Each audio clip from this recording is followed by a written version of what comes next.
Yan, what's up mga kapuso? Ayan, so ito, naglalakbay kami ng aking mga kasamang WBRC. Ayan, habang binabagtas namin ang kalsada ng Real Quezon, ay napadaan kami sa isang napakagandang lugar dito sa Real. Napakagandang tanawin at talagang sobrang vitamin C.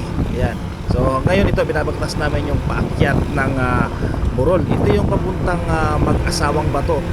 Siyempre, bago kami makarating doon sa lugar na yun, ay minadaanan muna kaming magandang view yung So what's up guys?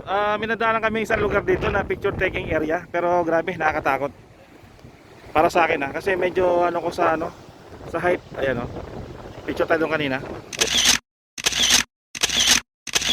Ayan, so medyo nakakalula. At ito bangin talaga diretso. Ayun So picture lang ang tropa, tapos sabay larga na ulit. Dadaanan lang namin yan dito sa Real Quezon.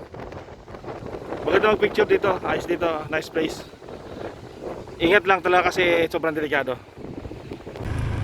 Alright, larga na tayo ulit mga kapuso. Ayan, so babalik na tayo ng Manila. Medyo inuulan lang tayo ng konti pero ayos pa rin. Ride jeep lang mga kapuso. At sigurado makakarating din tayo kahit dahan-dahan. Alright, this is DJ Rix Moto TV. Alright, wow, ayos. So, bababa na kami nito. So ayun, dito na. Ayan, dyan kami naligo kanina.